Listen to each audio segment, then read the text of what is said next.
दिने भूतानि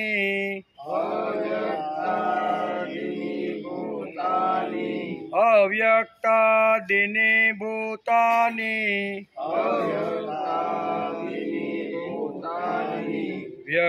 व्यक्तमध्यानि भारत व्यक्तमध्यानि भारत अव्यक्तादीनि भूतानि अव्यक्त मध्यानि भारत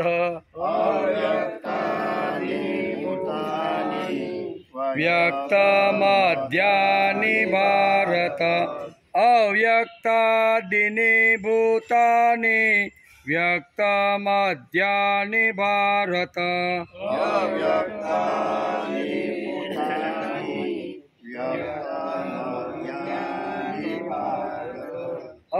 अव्यक्तादीनि भूतानि व्यक्तमध्यानि भारत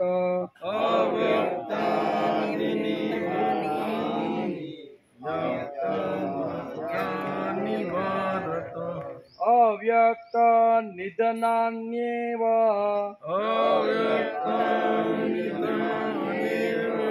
अव्यक्त निधनान्येव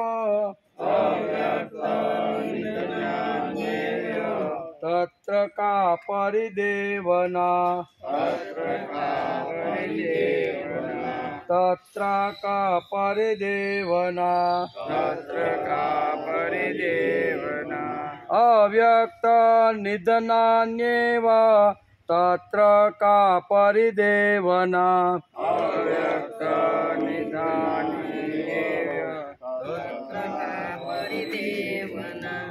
अव्यक्त निधनान्येव तत्र का परिदेवना अव्यक्त निधनान्येव तत्र का परिदेवना अव्यक्तादीनि भूतानि व्यक्तमध्यानि भारत अव्यक्त निधनान्येव तत्र का परिदेवना अव्यक्तादीनि भूतानि व्यक्तमध्यानि भारत अव्यक्त निधनान्येव तत्र का परिदेवना अव्यक्तादीनि भूतानि व्यक्तमध्यानि भारत अव्यक्त निधनान्येव तत्र का परिदेवना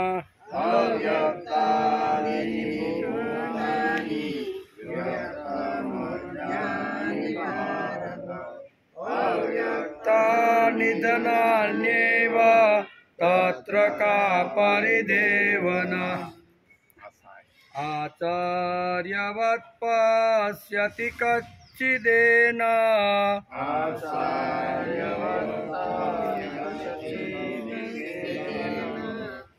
आचार्यवत् पश्यति कच्चिदेन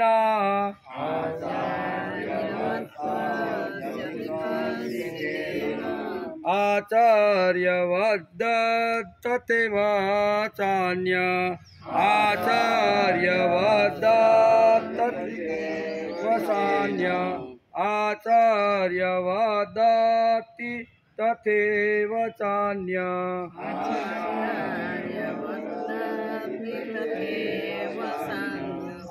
आचार्यवत् पश्यति कच्चिदेन आचार्यवदति तथैव चान्य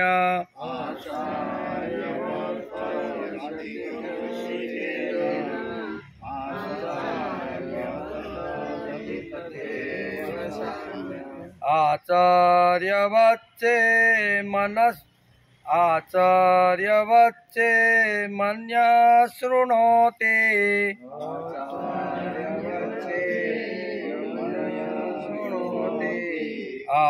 आचार्यवच्चे न मन्य शृणोति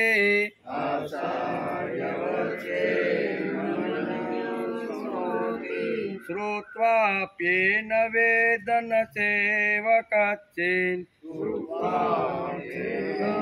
वेदन चैव कश्चित् श्रुत्वाप्येनं वेदन चैव कश्चित्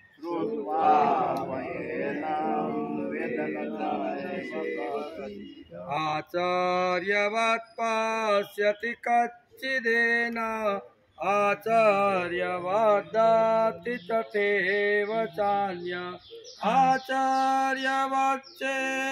मन्यः शृणोति श्रुत्वाप्येनं वेद न चैव कच्चित् आचार्यवत् पश्यति कच्चिदेन आचार्यवदाति तथैव चान्य आचार्यवच्चेन मन्यः शृणोति श्रुत्वाप्यनेवेदन चैव कच्चित्। હવે 28 અને 29 હારે અવ્યક્તાદિની ભૂતાની વ્યક્તમધ્યાની ભારત અવ્યક્તા નિધનાન્યેવ તત્ર કા પરિદેવના આચાર્યવत् પશ્યતિ કચ્ચિદેન आचार्यवदाति तथैव चान्यम् आचार्यवच्चेन मन्यः शृणोति श्रुत्वाप्यनेवेदन चैव कश्चित् श्रुत्वाप्येन वेदन चैव कश्चित्। हरिः ओम्। देवसुतं देवं कंसचाणूरमर्दनं देवकी परमानन्दं कृष्णं वन्दे जगद्गुरुं गुरुर्ब्रह्मा गुरुर्विष्णु गुरुर्देवो महेश्वर गुरुर्साक्षात् परब्रह्म तस्मै श्री गुरुवे नमः। नारायणं नमस्कृत्यं नरं चैव नरोत्तमं देवीं सरस्वती व्यासं ततो जयमुदीरये ततो जयमुदीरये।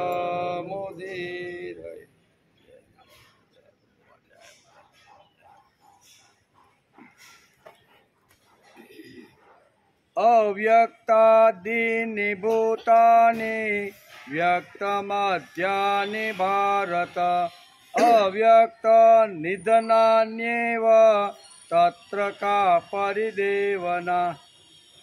आज श्रीमद् भगवद गीता चिंतन शुरू थयुं अने 84मो दिवस। गई काले आपणे बीजा अध्यायना 27मा श्लोकने नमस्कार कर्या। एमां जातस्य हि ध्रुव मृत्यु ध्रुवं जन्म मृतस्य च तस्माद् परिहार्यते न त्वं शोषित कुमारसि। भगवाने बहुत सरस बात समजावવાનો अर्जुने प्रयत्न कर्यो। केम के जन्मेलानो मृत्यु निश्चित है अने मरेलानो जन्म निश्चित है। તેથી આ ઉપાય વિનાના વિષયમાં તારે શોક કરવો યોગ્ય આ બધું નક્કી જ છે। શોક કર કે ન કર તેથી તું શોક કરવા યોગ્ય નથી। એમ આપણે ગઈકાલે આખો જન્મેલાનું મૃત્યુ અને મૃત્યુ થયેલાનો જન્મ એ પાકું છે એનો વિચાર આપણે ગઈકાલે કર્યો। કેમ કે જન્મેલાનું મૃત્યુ નિશ્ચિત છે અને મરેલાનો જન્મ પણ નિશ્ચિત છે। તેથી આ ઉપાય વિનાના વિષયમાં तारे शोक करवो योग्य नहीं। कोईपण हिसाबे अर्जुन ने शोक बारो काढवानो प्रयत्न करे छे। शोक अने मोहथी घेराई गेलो जे अर्जुन छे भगवान कोईपण रीते प्रयत्न करी अने एनो शोक एनो मोह दूर थाय एना माटेना प्रयत्न अत्यारे चाले छे। आजनो क्रांतिनो विनाशक वंटोळियो पवन पण गीता रूपी ज्ञानदीपने बुझावी शकतो नहीं। घणा बधा जगतनी अंदर वावाजोड़ा आवे बरोबर ने पण આ શ્રીમદ ભગવદ્ ગીતાના આ જ્ઞાનરૂપી આવી રીતના દીવાને કોઈ બુઝાવી શકતો નથી. ઉલટું તેનાથી તે સવિશેષ પ્રદીપ્ત થાય છે. ગીતાનું તત્વજ્ઞાન આજે 5000 વર્ષ પછી પણ અકબંધ રહ્યું છે. એને ઉખેડવાનો ઘણા લોકોએ પ્રયત્ન કર્યો, પણ શ્રીમદ ભગવદ્ ગીતાને ઉખેડી શક્યા નહીં. ગમે તેટલા વંટોળિયા આવ્યા પણ ગીતા ઉપર એનું અસર થતી નથી. આવો ગ્રંથ છે. આજે જગતને ગીતાની જેટલી જરૂરિયાત છે તેટલી કોઈ કાળમાં ભાગ્યે જ હતી. કળયુગ છે ને, એટલે વધારેમાં વધારે જ્ઞાનની જરૂર માણસને પડે, બરાબર ને. એટલે આ કાળમાં જેટલી ગીતાની જરૂર છે એટલી કોઈ કાળમાં ન હશે. ગીતાનું તત્વજ્ઞાન નૂતન છે, કદી પણ જૂનું થતું નથી. ગીતાનું તત્વજ્ઞાન નૂતન એટલે નવું, એમ એ ક્યારેય જૂનું થાય નહીં. શ્રીમદ ભગવદ્ ગીતાનું તત્વજ્ઞાન શ્રેષ્ઠ તત્વજ્ઞાન છે. સરળ છે અને સુબોધ છે. સમજીને જીવનમાં ઉતારી શકાય એવું બહુ હેલું છે. ગઈકાલે આપણે જોતા હતા ને કે જન્મેલા જે જન્મે છે એનું મૃત્યુ નિશ્ચિત છે અને મરેલો છે એનો જન્મ પણ નિશ્ચિત છે. હવે આમાં ગીતાના તત્વજ્ઞાન ક્યાં અઘરું, સરળ જ છે. સમજતા આવડી અને એ પ્રમાણે જો જીવન જીવવાનો પ્રયત્ન કરીએ તો માણસને ક્યારેય શોક કે દુઃખ થતું નથી. જીવન તો આવી રીતનું જેમ કહેશે ને કે વાસાંસી જીર્ણાની યથા વ્યાય, આ તત્વજ્ઞાન ભગવાને આગળ કીધું એમ. જેમ વસ્ત્ર જૂનું થાય અને જૂનું વસ્ત્ર ત્યજતા જેમ માણસને દુઃખ થતું નથી, એમ શરીર જ્યારે ઘરડું થાય, વૃદ્ધ થાય, થાકી જાય અથવા કંઈ આપણે સૂઝતું ન હોય કે કામ થતું ન હોય તો એ વખતે જેમ એક શરીર જેમ કપડું જૂનું થાય, મેલું થાય તો જેમ તજતા જેમ માણસને દુઃખ થતું નથી, એમ આ શરીર જૂનું થાય તો તજવાનું દુઃખ માણસને થવું ન જોઈએ. હવે આ સરળ અને સીધી ભાષામાં ભગવાને તત્વજ્ઞાન સમજાવવાનો પ્રયત્ન કર્યો છે. નાના નાના દ્રષ્ટાંતો આપી અને આપણા જીવન સાથે શ્રીમદ ભગવદ્ ગીતાને મહાપુરુષો જોડવાનો પ્રયત્ન કરે છે. તેથી જ ગીતાના તમામ ધર્મો અને તત્વજ્ઞાનના ગ્રંથોમાં અગ્રસ્થાન શ્રીમદ ભગવદ્ ગીતા ધરાવે છે. દુનિયામાં જેટલા ગ્રંથો અથવા જેટલા પુસ્તકો લખાણા છે ને એમાં અગ્રસ્થાન જો કોઈ આ દુનિયાની અંદર હોય તો શ્રીમદ ભગવદ્ ગીતાને અગ્રસ્થાન છે. શા માટે? તો કે દુનિયાની દરેક જે સમસ્યાઓ છે ને એ સમસ્યાનો ઉકેલ ભગવાને શ્રીમદ ભગવદ્ ગીતાના 700 શ્લોકમાં મૂકી રાખ્યો છે. કોઈ પણ આર્થિક સમસ્યા હોય, માનસિક સમસ્યા હોય, કૌટુંબિક સમસ્યા હોય, સામાજિક હોય, રાજકીય હોય, ધાર્મિક કોઈ પણ સમસ્યા હોય તો એનો ઉકેલ શ્રીમદ ભગવદ્ ગીતાની અંદર ભગવાને મૂકી રાખેલો છે. તેથી દુનિયામાં ગમે એટલા ગ્રંથો મોટા હશે, બરાબર ને, ગમે એટલા જ્ઞાનથી ભરેલા હશે, પણ શ્રીમદ ભગવદ્ ગીતા ગ્રંથની સામે કોઈ ગ્રંથ આવી શકતો નથી. શા માટે? તો કે એક તો આની અંદર તત્વજ્ઞાન ઠાસીને ભર્યું છે. બીજી વાત, એની અંદર આશ્વાસનો ભરપૂર છે. પ્રત્યેક માણસે બોટમથી ટોપ સુધીના જે લોકો છે, બોટમ એટલે નાનામાં નાનો માણસ, એને પણ માર્ગદર્શન છે અને વચ્ચેનો જે છે મધ્યમ એને પણ માર્ગદર્શન છે, ચોર છે, લૂંટારૂ છે એવાને પણ માર્ગદર્શન છે. બધાને શ્રીમદ ભગવદ્ ગીતાએ માર્ગદર્શન આપ્યું છે. એટલું નહીં, ટોપ ઉપર ભગવાન સુધી પહોંચી ગયેલા જે ભક્તો છે, પ્રહલાદ, નારદ, પરાશર, પુંડરીક, આવા મહાન જે જ્ઞાનીઓ જે ભક્તો છે એને પણ ભગવાને શ્રીમદ ભગવદ્ ગીતામાં તત્વજ્ઞાન આપીને માર્ગદર્શન આપ્યું છે. તેથી ઘણા બધા જ્ઞાનના ગ્રંથો જગતમાં હશે, ઘણા ભક્તિ ઉપર લખેલા પણ ગ્રંથો હશે, પણ બધા ગ્રંથોની અંદર શ્રેષ્ઠ જો કોઈ પ્રાધાન્ય મળ્યું હોય આ જગતની અંદર, આપણે કહેતા નથી, દુનિયાના લોકો તો હવે કહે છે. એમાં આપણે ગઈકાલે જોતા હતા ને કે ફ્રાન્સિસ પોપે પણ પોતે કીધું કે આ જીવન આ પૂરતું નથી, અહીંયાથી ગયા પછી નવું જીવન, નવું ખોળિયું મળવાનું છે. એટલે પુનર્જન્મ છે ને છે. શ્રીમદ ભગવદ્ ગીતા આપણે પુનર્જન્મ સમજાવે છે કે આ શરીર પૂરું થયું એટલે આપણું જીવન પૂરું થતું નથી. જીવન તો આગળ, બરાબર ને, આગળ જવાનું છે. કર્મ પ્રમાણે માણસનો જન્મ થવાનો છે. એ દુનિયાના લોકો તો માને જ છે, બરાબર. આખી દુનિયાના લોકોના જે 75% જે ક્રિશ્ચન ધર્મ પૃથ્વી ઉપર રાજ કરે છે આજે. કેટલા ટકા? કુલ 11 ધર્મો. આપણે ગઈકાલે જોતા હતા ને, કુલ 11 ધર્મો છે, એમાં એક ધર્મ 75% અસ્તિત્વ ધરાવે છે. એના જે ફોલોઅર છે, એના બધા જે શિષ્યો હતા, એની જે કામ કરવાવાળા છે ને, એ દુનિયાની અંદર 75% છે. કેટલા? અને 25%માં આપણે બધાય હિન્દુ આવે, મુસલમાન આવે, બૌદ્ધ આવે, બરાબર ને, પછી યહૂદીઓ આવે, આ બધા જે બાકીના 10 જે ધર્મો છે ને એ ધર્મની અંદર કેટલા ટકા? 25%. અને 25% આ અને 75% દુનિયાની અંદર ક્રિશ્ચિયન ધર્મ એટલે બાઇબલ જે ગ્રંથ છે ને એ અત્યારે રાજ કરી રહ્યો છે. કહેવાનો અર્થ કે આટલું મોટું જેનું અસ્તિત્વ છે, આટલું મોટું જેનું સામ્રાજ્ય છે, એ સામ્રાજ્ય છોડતા પહેલાં એણે કીધું કે હું જાઉં છું એટલે પાછો હું આ જગતમાં જન્મને પાછો આવવાનો છું. કોણ કહે છે? ફ્રાન્સિસ પોપે પોતાના જાતા મંગળવારે એણે પોતાનો દેહ છોડ્યો, બરાબર ને. આવતીકાલે એનો અંતિમ સંસ્કાર થવાનો છે વેટિકનની અંદર. કહેવાનો અર્થ કે આવી રીતના મોટા મોટા જે ધર્મના જે નેતાઓ હતા અને એને કાંઈ આપણા ધર્મ સાથે લાગે વળગે નહીં. પણ શ્રીમદ ભગવદ્ ગીતાનો અહીંયા સિદ્ધાંત ટાંકીને કહે છે કે હું જાઉં છું એટલે પાછો આ જગતમાં આવવાનો છું. આ મરી ગયો એટલે મારું જીવન પૂરું થતું નથી. આના પછીનું પણ આગળ જીવન છે, જે શ્રીમદ ભગવદ્ ગીતાએ 5000 વર્ષ પહેલાં કીધું. કેટલા? અહીંયા ફ્રાન્સિસ પોપે તો હમણાં મંગળવારે કીધું કે ભાઈ આ જીવન પૂરું થતું નથી. પણ આ જ વાત ભગવાને અહીંયા 5000 વર્ષ પહેલાં કીધી કે જાતસ્ય હિ ધ્રુવો મૃત્યુ ધ્રુવમ મૃત્યસ જન્મ, એટલે કે જે જન્મે છે એનું મૃત્યુ નક્કી છે અને મૃત્યુ પામે છે એનો જન્મ નક્કી છે. તેથી શ્રીમદ ભગવદ્ ગીતાની અંદર આ તત્વજ્ઞાન પુનર્જન્મની વાત પણ અહીંયા વ્યાસે બહુ સરસ રીતે લખી છે. ભગવાન પણ આ જ વાત સમજાવે છે.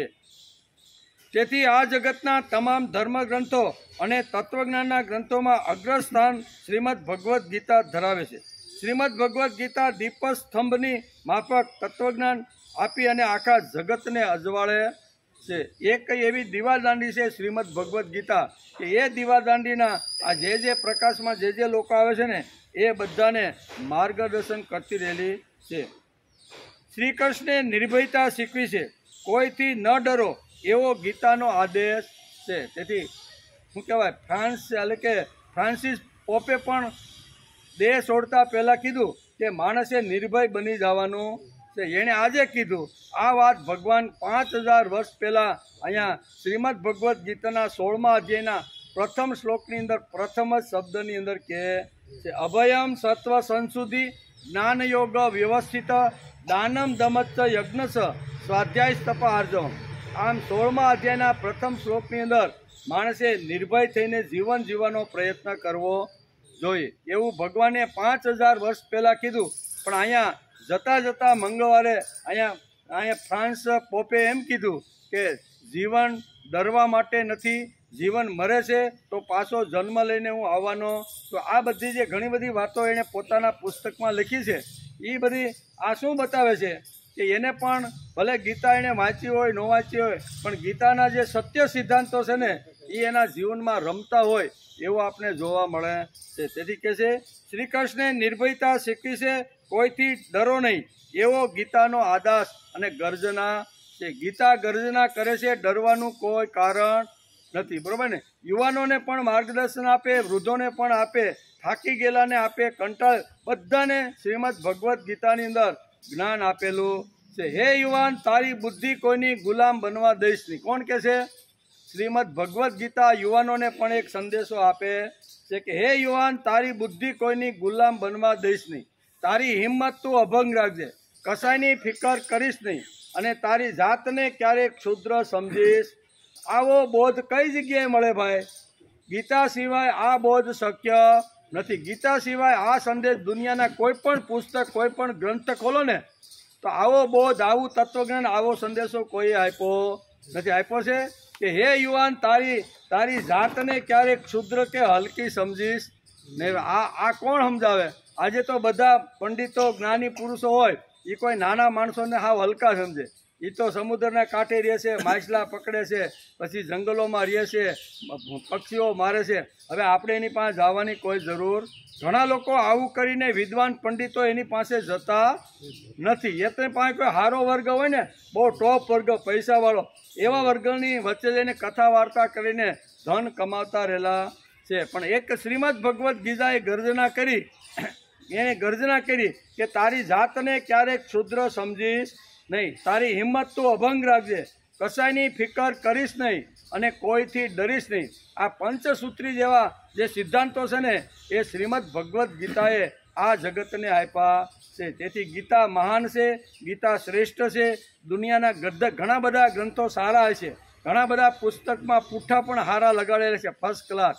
પૂઠું જોયા પછી ને અંદર ચિત્ર જોયા પછી લાગે કે આ પુસ્તક આપણે વાંચવાનું છે, પણ એની અંદર જો વિચારો જોઈને તો આપણે એમ થાય કે આ વિચારો આવી રીતના હોય, માણસને દુબળો પાડવાનો, હલકો પાડવાનો, આવી રીતના વિચારો ઠાંસીને ઘણીવાર સારા એવા બાય છે.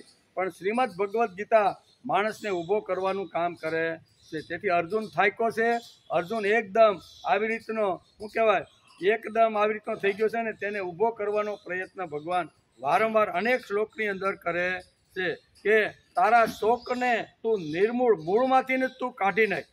તને શોક થયો છે ને એ શોક તારે દૂર કરવો જોઈએ. સફળ જીવન ગાળવા માટે અભયપણું અતિ આવશ્યક છે. જે માણસને સફળ થવાનું હોય ને એ નિર્ભય તો રહેવું જ પડે. હાલતા હાલતા ડગલે પગલે જો બી જાય ને તો માણસ કોઈ દિવસ આવી રીતનું અભયપણું પ્રાપ્ત કરી શકતો નથી. પણ જે કાંઈ કરો તે ઈશ્વરને સમર્પિત કરીને કરો. જે કાંઈ કરીને આપણે એ ભગવાનને પ્રથમ અર્પણ કરવાનું અને પછી શરૂઆત કરવાની, તો એની અંદર સુગંધ આવશે. ભગવાનને અર્પણ કર્યા પછી જો આપણે ભોગવીને તો એની અંદર આ બધો આપણો પ્રસાદ બની જાય છે. તેથી કહે છે સફળ જીવન ગાળવા માટે અભયપણું અતિ આવશ્યક છે, પણ જે કંઈ કરો તે ઈશ્વરને સમર્પિત કરીને કરો. ફળાશક્તિથી નહીં, પ્રવૃત્તિ અને નિવૃત્તિનો જીવનમાં સમય રાખો, સમન્વય રાખો, એમ શ્રીમદ ભગવદ્ ગીતા સમજાવે. હવે આટલું શ્રેષ્ઠ તત્વજ્ઞાન કોણ સમજાવવાનું છે કે આપને ભગવાને જે જીવન આપ્યું છે ને એ બંને જે જીવન છે એનો સમન્વય રાખવાનો છે.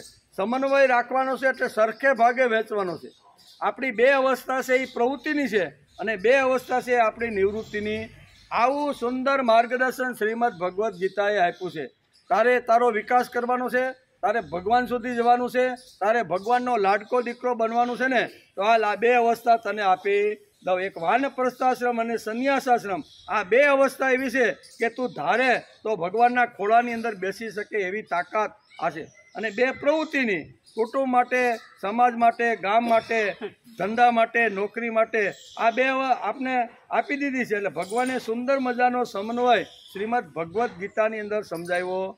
આવું એકેય તત્વજ્ઞાન દુનિયામાં ક્યાંય જોવા મળશે નહીં. ઘણા બધા સંપ્રદાયો ઘણી રીતે ઘણું કરતા હોય છે કે ભાઈ તમારે સંસાર કરવાની જરૂર નથી, તમે અમારી પાસે આવો, અમે તમને મૂંડી નાખી, કુમળા બાળકોને મૂંડી નાખે, બરાબર ને.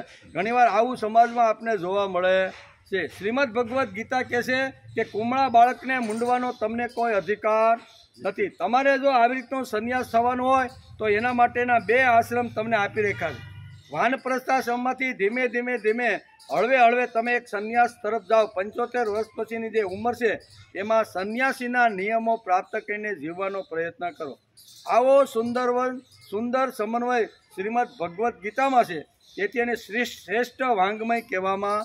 આવું મોટું, આવું દિવ્ય, આવું પવિત્ર અને આખી દુનિયાને કોઈ પણ ક્ષેત્ર હોય એનું, બરાબર, કોઈ પણ ક્ષેત્રમાં એ માર્ગદર્શન આપે છે. તેનો અભ્યાસ આપણે કરીશું અને આ બધી વાતો ગઈકાલે આપણે સમજવાનો પ્રયત્ન કર્યો. આજે એક નવા શ્લોકની શરૂઆત કરવાની.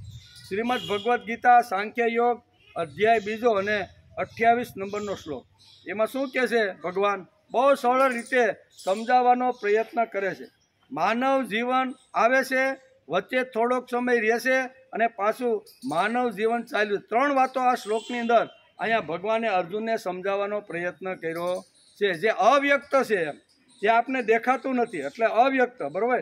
એ અવ્યક્ત જે છે એ પાછું વ્યક્ત થાય અને વ્યક્ત થયા પછી 70-80 વર્ષ સુધી વ્યક્ત થઈ હરે ફરે, ખાય પીએ, મજા કરે, કમાવે, નોકરી કરે, એ અત્યારે ફરે છે અને પાછું જ્યારે પૂરું થાય ત્યારે અવ્યક્તની અંદર પાછું મળી જાય. આ 3 વાતો આ શ્લોકની અંદર ભગવાન આપને સમજાવવાના, એટલે એનો વિચાર આપણે કરી લઈએ.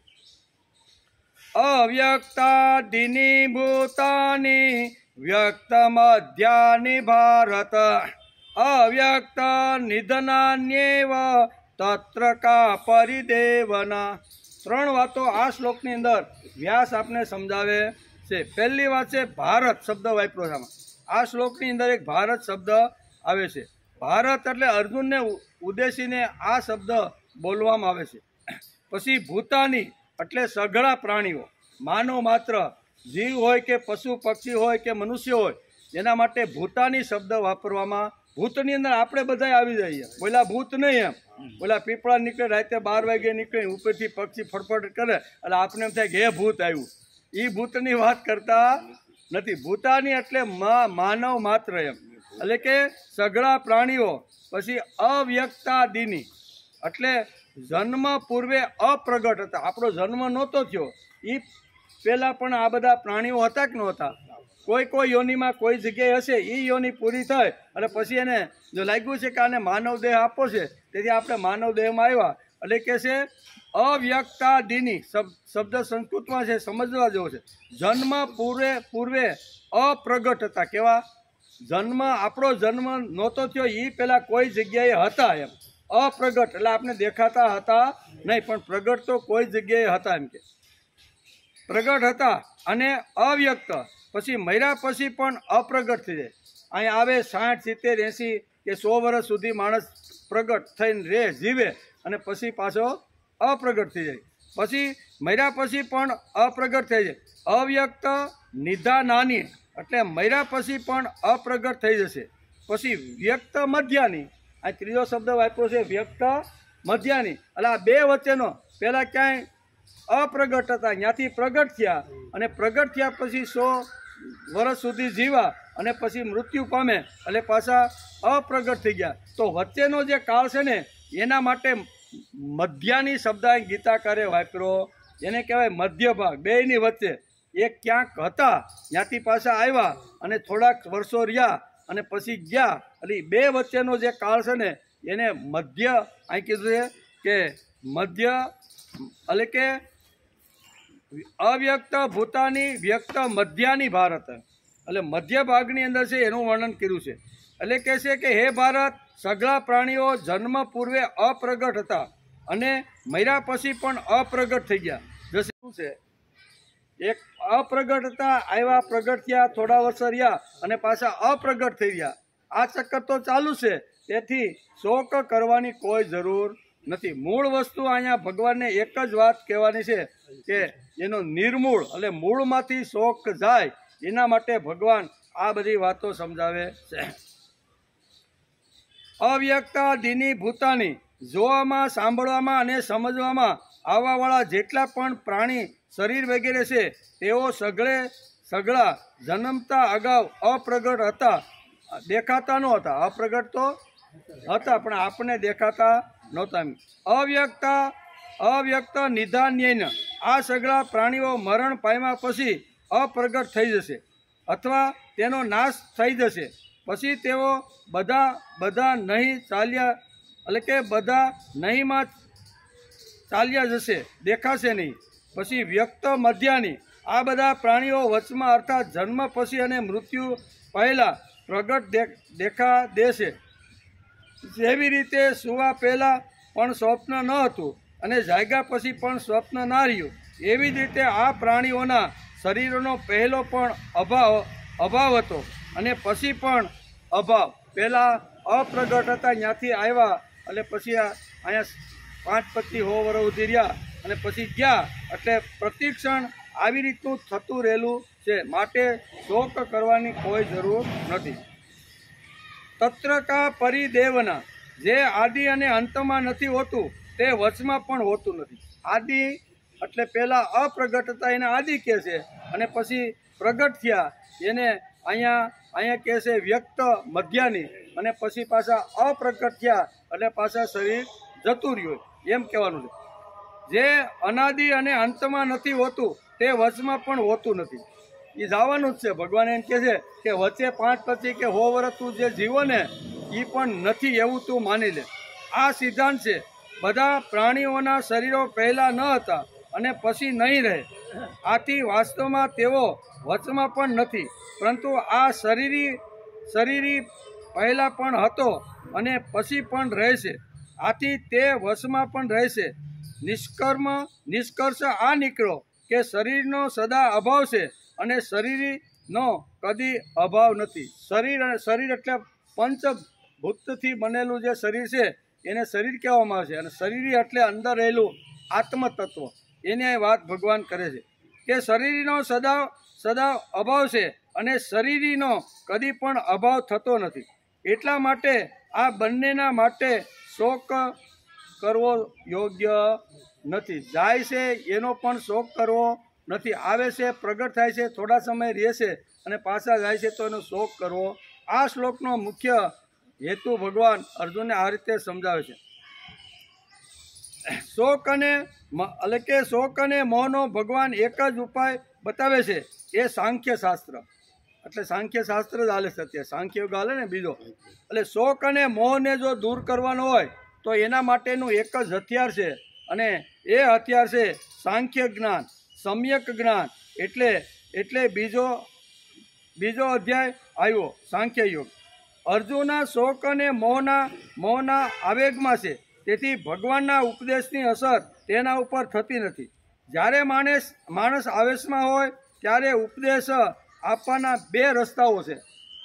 જ્યારે માણસ શોકની અંદર હોય, ઉપાધિમાં હોય, ચિંતામાં હોય, અને એ વખતે કોઈ એને જો સારી વાત કહેવા માટે જાય, બરાબર, તો એના મગજમાં ઉતરતી નથી, કારણ કે એ અત્યારે શોકમાં છે, ડૂબેલો છે શોકની અંદર, તેથી એ વાત ઉતરતી નથી. પણ આવી રીતનો જ્યારે આવેગની અંદર હોય અને એની અંદર જો આ વાત જો ઉતારવાની હોય તો એના માટે શ્રીમદ ભગવદ્ ગીતા બે રસ્તાઓ આપે છે. કોઈ માણસને આવેગ છે, આવેશ છે, શોકની અંદર ડૂબેલો છે, કોઈના ઉપર મોહિત થઈ ગયો છે, જેનું મન ચારે બાજુ ભમતું રહેલું છે, એવા માણસને પણ જો તમારે કંઈક સારી વાત કહેવાની હોય ને તો એના બે રસ્તા શ્રીમદ ભગવદ્ ગીતાએ બતાવ્યા છે. કયા બે રસ્તા છે? અર્જુન શોક અને મોહના આવેગમાં છે, તેથી ભગવાનના ઉપદેશની અસર તેના ઉપર થતી નથી. જ્યારે માણસ આવેશમાં હોય ત્યારે ઉપદેશ આપવામાં બે રસ્તા છે. એક તો રાહ જોવાની, કેવી? લાંબા સમય સુધી હું જે કાંઈ કહું છું એનો શોક જ્યારે નિર્મૂળ થઈ જશે, એનો મોહ જ્યારે દૂર થશે ને, હું કહેવાની શરૂઆત રાખી છે, પણ એ લાંબા સમયની પ્રવૃત્તિ, લાંબા સમયની પ્રવૃત્તિ છે. અહીં તો કુરુક્ષેત્રનું મેદાન છે ભાઈ, અને કુરુક્ષેત્રના મેદાનમાં કાંઈ લાંબુ રાહ જોવાય કે આને હું ધીમે ધીમે હળવે બધું કહું અને આ ભાઈ શાંતિથી પોતાના હથિયાર હાથમાં ઉપાડે, તો એવો સમય ત્યાં હતો નહીં. કારણ કે કુરુક્ષેત્રનું મેદાન હતું, બંને બાજુ સૈન્ય ગોઠવાઈ ગયા હતા, શંખના ધ્વનિ થઈ ગયા હતા, ચારે બાજુ વાજિંત્રો પણ વાગી ગયા હતા ને. આ આપણે આગળ જોયું કે પિતામહ ભીષ્મએ જ્યારે શંખનાદ કર્યો અને એ પછી કૌરવ સેનાની અંદર જે રહેલા એણે બધાએ વાજિંત્રો વગાડ્યા, અલગ અલગ ટાઈપના, કોઈએ શરણાઈ વગાડી, કોઈ ઢોલ વગાડ્યો, કોઈએ તબલા, કંઈ પણ અનેક પ્રકારના જે આવી રીતના હતા ને એ બધાનો અવાજ પણ નીકળી ગયો છે. એટલે કહેવાનો અર્થ કે યુદ્ધના મેદાનમાં બંને સૈન્ય એક સામસામા આવીને ઊભા છે. હવે તો યુદ્ધ ક્યારે શરૂ થાય એની જ બધા રાહ જોઈ રહ્યા છે. તેથી ભગવાન વિચાર કરે છે કે આને અત્યારે એકદમ આવેશમાં છે, એકદમ આ શોકની અંદર ડૂબેલો છે, પણ એને રાહ જોવાની અત્યારે આપણી પાસે સમય નથી. સમય હોય તો રાહ જોઈને પણ હળવે થોડોક આવી રીતનો કરી શકાય, પણ અત્યારે તો આ કુરુક્ષેત્રનું મેદાન છે, શંખો ફૂંકાઈ ગયા છે, વાજિંત્રો વાગી ગયા છે, અને બધા યુદ્ધની અંદર એવી રીતના થનગનાટ કરી રહ્યા છે કે ક્યારે હવે યુદ્ધની શરૂઆત થાય. એમાં હવે કાંઈ 1-2 દિવસની રાહ જોવાની હોય તો જોઈ શકાય નહીં. એટલે આ પહેલો રસ્તો અહીંયા ગીતાકાર ઉપાડતા નથી. બીજો રસ્તો એ છે, બીજો રસ્તો અહીં બતાવ્યો છે કે તેના મત પ્રમાણે ઉપદેશ આપો. જે આવેગમાં છે, જે ક્રોધમાં છે, અથવા જે આવી રીતનો દુઃખી છે ને, એને જો આપવાનો હોય તો એના મનમાં કઈ વાત હાલે છે, કયો વિચાર હાલે છે, કઈ વાત એને ઘૂંટતો રહે છે, તો એની અંદર ભળી જઈને એનામાં તન્મય થાય અને જો માણસ અર્જુનના મત પ્રમાણે ઉપદેશ આપવાની ભગવાનની શરૂઆત કરે છે. ભગવાનનો મત છે આત્મા અમર છે. ભગવાનનો મત શું છે? આત્મા અમર છે. અને અર્જુનનો મત શું છે? આત્મા જન્મવાળો છે અને મરવાવાળો છે. એટલે બે વિરુદ્ધની અંદર ભગવાન કહે છે કે આત્મા કોઈ દી મરતો નથી. અર્જુન કે આત્મા આવે છે, 5-25 વર્ષ રહેશે અને શરીરની સાથે આત્મા પણ મરી જાય. આ કોનો મત છે? અર્જુનનો. અને ભગવાનનો મત છે આત્મા એ તો અમર છે. હવે આ બેયને ક્યાંથી મળે? પણ ભગવાનને અહીંયા કોઈ પણ રીતે અર્જુનનો શોક દૂર કરવાનો હતો, અને શોક દૂર જો કરવાનો હોય તો એની સાથે ભળી જવું પડે. તો કે કાંઈ વાંધો નહીં ભાઈ, તો તું એમ માનતો હોય કે આત્મા મરવાનો છે તો હાલ હું પણ તારી સાથે સહમત છું. તું એમ કે આત્મા મર્યા પછી એનો કોઈ જગ્યાએ જન્મ થવાનો નથી, મર્યો એટલે એનું કામ પૂરું, ચારવાકની જેમ, તો હાલ એ પણ પૂરું એમ. પણ તું શોક શા માટે કરે છે એમ? આ બધું જો થતું જ હોય, થતું જ રહેલું છે તો શોક કરવાનું કોઈ કારણ નથી. એ ભગવાને આગળના શ્લોકમાં સમજાવ્યું હતું. અર્જુનના મત પ્રમાણે ઉપદેશ આપવાની ભગવાન શરૂઆત કરે છે. ભગવાનનો મત છે આત્મા અમર છે, અને અર્જુનનો મત છે આત્મા જન્મવાળો છે અને મરવાવાળો પણ છે. એટલે આત્મા જન્મે અને મરે એટલે એનું કામ પૂરું, પછી આગળ કાંઈ હોતું. હવે આ બેનો આટલો મોટો ડિફરન્સ કેવી રીતે દૂર કરવો? ભગવાન કે કાંઈ વાંધો નહીં, આજ નહીં તો ધીમે ધીમે એને સમજાવીને બધું કરીશ. ભગવાન અર્જુનના મત પ્રમાણે ઉપદેશ આપવાની શરૂઆત કરે છે. પહેલી વાત અર્જુનના મત પ્રમાણે કહે છે. પહેલી વાત કઈ છે? ભગવાન લોક વ્યવહારને ધ્યાનમાં રાખીને અહીંયા ઉપદેશ આપવાની શરૂઆત કરી. લોક વ્યવહાર ધ્યાનમાં રાખી અને અર્જુનને ભગવાન અહીંયા પોતાને શું કહેવાય અર્જુનની નાવડીમાં બેસીને ઉપદેશ આપવાની શરૂઆત, અને કહે છે અથ ચૈનમ નિત્ય જાતમ.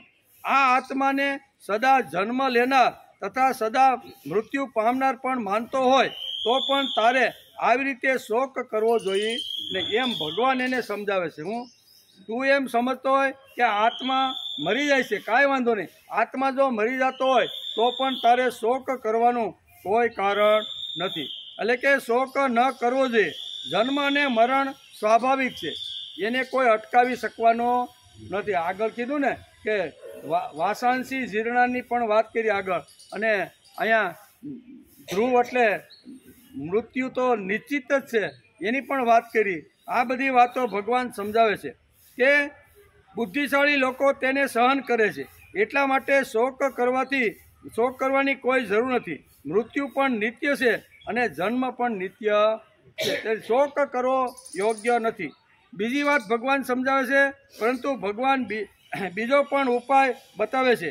દાર્શનિક દ્રષ્ટિએ ઉપદેશ આપે છે કે જાતસ્ય હિ ધ્રુવો મૃત્યુ. આને કહેવાય દાર્શનિક ઉપદેશ. કેવો?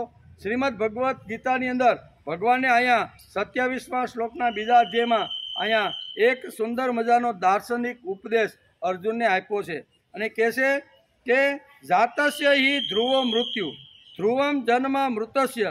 જન્મેલાનું મૃત્યુ નિશ્ચિત છે અને મરેલાનો જન્મ નિશ્ચિત છે. આ દાર્શનિક સિદ્ધાંત ભગવાન અર્જુનને સમજાવે છે. ઉપાય ન હોય ત્યારે સહન કરવું પડે. ભગવાન તો કહી દીધું કે જન્મ મૃત્યુ નિશ્ચિત છે. જન્મની ખબર છે, પછી મૃત્યુ આવે તે પણ ખબર છે. મૃત્યુ પછી શું? આ ખાલી સાંભળેલી વાત છે, આપણે અનુમાન કરીએ છીએ, બરાબર, પણ કોઈને ખબર નથી. આપણે ક્યાંથી આવ્યા છીએ કોઈને ખબર છે? ઓસ્ટ્રેલિયામાં હતા કે આફ્રિકામાં હતા કે કોઈ બીજા દિલ્હીમાં હતા. આપણે હતા ખરા ત્યાં, અવ્યક્ત રૂપની અંદર આપણે કોઈ જગ્યાએ હતા ના, પણ આપણા જન્મ થયો ત્યારે આપણે ખ્યાલ છે કે આપણે કઈ જગ્યાએથી આવ્યા. અને અહીં કહે છે કે આના માટે ભગવાને બીજા અધ્યાયના 28મા શ્લોકમાં પહેલા લોકવ્યવહારની દ્રષ્ટિથી કીધો છે અને પછી દાર્શનિક દ્રષ્ટિથી કહ્યું છે. હવે 28મા શ્લોકની અંદર સૂક્ષ્મતાની વાત ભગવાન અર્જુનને સમજાવે છે. અહીંયા દાર્શનિક દ્રષ્ટિએથી સમજાવવાનો પ્રયત્ન કર્યો, લોક દ્રષ્ટિથી સમજાવવાનો પ્રયત્ન કર્યો. હવે સૂક્ષ્મ રીતે શરીર શું છે, આત્મા શું છે, આત્માનું કેવી રીતનું, એ બધું આવે એકદમ જે સૂક્ષ્મ જે વાત હોય ને એ સૂક્ષ્મ રીતે અહીંયા 28મા શ્લોકની અંદર ભગવાન સમજાવે છે. શું સમજાવે છે? અવ્યક્તાદિની ભૂતાની વ્યક્તમધ્યાની ભારત અવ્યક્ત નિધનાન્યેવ તત્ર કા પરિદેવના. હે ભારત, હે અર્જુન, સઘળા પ્રાણીઓ જન્મ પૂર્વે અપ્રગટ હતા અને મર્યા પછી પણ અપ્રગટ થઈ જશે. કેવળ વચગાળામાં જ પ્રગટ દેખાય છે. તો પછી આવી સ્થિતિમાં શોક કરવાની વાત જ વચ્ચા ગાળાની અંદર પ્રગટ આપને દેખાય છે તો શોક કરવાનું શું જરૂર છે? ભગવાન સૂક્ષ્મતા તરફ અર્જુનને આ શ્લોકમાં લઈ જાય છે. સ્થૂળ વસ્તુ તરત સમજાઈ જાય, પણ સૂક્ષ્મ વસ્તુ સમજવી બહુ અઘરી સ્થૂળ વસ્તુ હોય, આપણે ગાડી હોય, લાડી હોય, પાડી હોય, બંગલો હોય, એ બધી સ્થૂળ વસ્તુ કહેવાય. એ બધી આપણે તાત્કાલિક સમજાઈ જાય, પણ અંદર જે સૂક્ષ્મ જે તત્વ છે એને સમજતા ખૂબ જ વાર લાગે. એના માટે અંતઃકરણ શુદ્ધ હોવું જોઈએ, એમ શ્રીમદ ભગવદ્ ગીતા કહે છે. સૂક્ષ્મ તત્વને સમજવા માટે માણસનું અંતઃકરણ શુદ્ધ અને પવિત્ર હોવું જોઈએ. તો અંદર રહેલું જે ચૈતન્ય તત્વ છે, આત્મ તત્વ છે ને, એ સમાધિ અથવા ધ્યાન લગાડ્યા પછી એ તત્વના આપણે દર્શન થાય છે. પણ એના માટે શું જોઈએ? તો કે અંતઃકરણ શુદ્ધ અને પવિત્ર જોઈએ. પવિત્ર હોય, દુનિયા આખીને ભૂલીને અહીંયા ભગવાનની સામે માણસને બેસતા આવડવું જોઈએ. એટલે અંતઃકરણને શુદ્ધ કરવા માટેનો એક આ રસ્તો.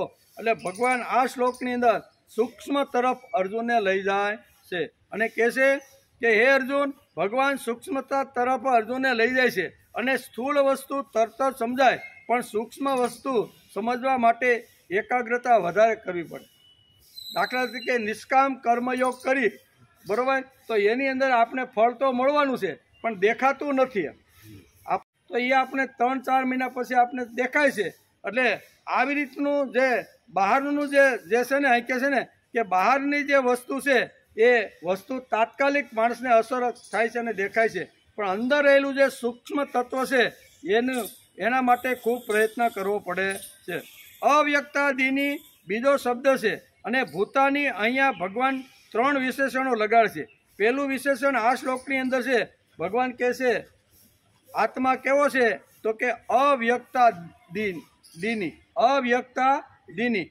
બીજો વ્યક્તા મધ્યાની, અને ત્રીજો અવ્યક્ત નિધાન્યેવ. આવા 3 વિશેષણો ભગવાન અત્યારે આત્મ તત્વની પાછળ લગાડે છે. કે આત્મ તત્વ કેવું છે? પહેલાં અપ્રગટ આ આત્મ તત્વ કોઈ જગ્યાએ અપ્રગટ હતું. એ પ્રગટ થઈ અને કર્મ પ્રમાણે માનવદેવ કે ભૂતાની એટલે ભૂતોની અંદર એ પ્રગટ થયું. ભૂતોની અંદર પ્રગટ થયું. થોડા વર્ષો સુધી એ પ્રગટ રૂપે હાયલું ચાલ્યું, બોલ્યું, ખાધું પીધું, જે કાંઈ કરવાનું હતું એ બધું આ કર્યું કે નહીં. અને પછી ધીમે ધીમે એ જે તત્વ છે, પ્રગટ તત્વ, એ જ્યારે નાશ પામે છે એટલે મૃત્યુ પામે છે, ત્યારે પાછું અપ્રગટ થઈ જાય છે. એટલે 3 વિશેષણો અહીં લગાડ્યા છે. કેવા? એક તો અવ્યક્તાદિની, બરાબર, અવ્યક્તાદિની. બીજું અવ્યક્ત મધ્યાની, અને ત્રીજો છે અવ્યક્ત નિધાન્ય. પહેલું છે અવ્યક્ત. અવ્યક્તમાં 2 શબ્દો આપણે એની સંધિ છૂટી પાડીએ તો એમાં 2 શબ્દો છે. એક તો છે અને બીજું છે વ્યક્ત. કેવું?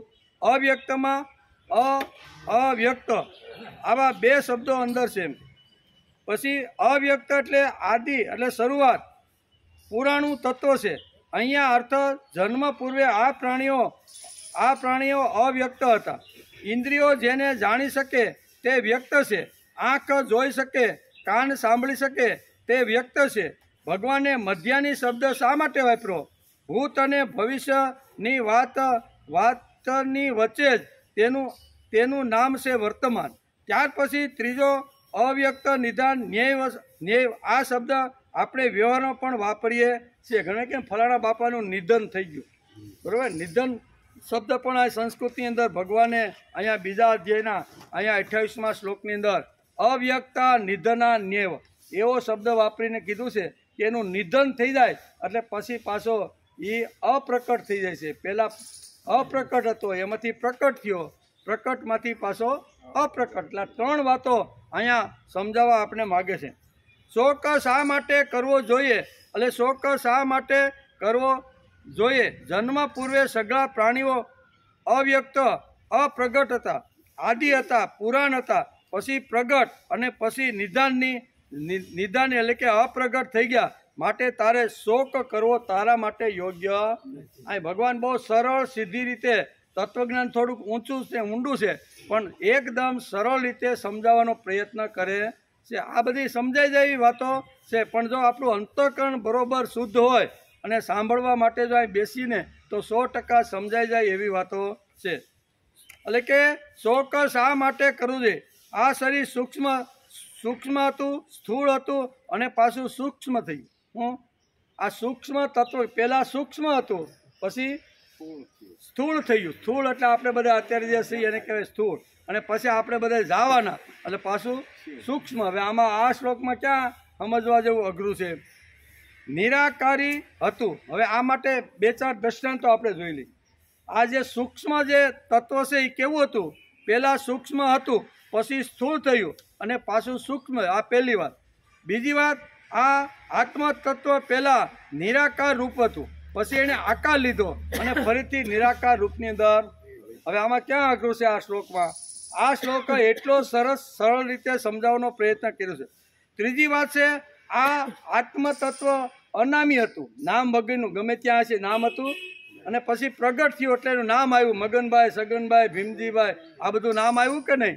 એટલે કે પહેલાં અનામી હતું અને પછી નામી થયું અને પાછું અનામી થઈ ગયું. ક્યાં જાય છે ને કોની ત્યાં પ્રગટ થાય છે એ મને કે તમને કોઈને ખબર નથી. એટલે પછી પાંચમી વાત છે, અદ્રશ્ય હતું એ દ્રશ્ય થયું. એવું આ તત્વ આત્મ તત્વ પહેલાં કેવું હતું? અદ્રશ્ય હતું, એ દ્રશ્ય થયું. એ દ્રશ્ય થયું અને પછી પાછું અદ્રશ્ય થઈ ગયું. આ શ્લોકમાં ક્યાં આપ્યું છે? અહીંયા અવ્યક્તાદિની, ભૂતાની, એટલે કે વ્યક્ત મધ્યાની અને અવ્યક્ત નિધાન, આ 3 વિશેષણો સમજવા જેવા છે. 3 આ સમજાય છે એટલે આ શ્લોક આપણે સારી રીતે સમજાય છે. પછી અદ્રશ્ય હતું, દ્રશ્ય થયું અને પાછું અદ્રશ્ય થયું.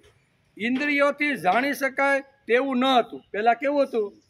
અદ્રશ્ય. ક્યાંક કોઈ અપ્રગટ હશે તો ઇન્દ્રિયોથી આપણે જાણી શકતા નથી કે આ મારો આગલો જીવ આ જગ્યાએ આમ આટા ફેરા મારે છે. જાણી શકીએ છીએ, ભલે આજુબાજુમાં જ હોય, આગળ પાછળ જ હોય, પણ એ માણસ જાણી શકતા નથી. એટલે ઇન્દ્રિયોથી જાણી શકાય એવું ન હતું, વચ્ચે જાણી શકાય તેવું થયું. આપણી ઇન્દ્રિયો છે 5 જ્ઞાનેન્દ્રિય અને 5 કર્મેન્દ્રિય, 11 મન છે.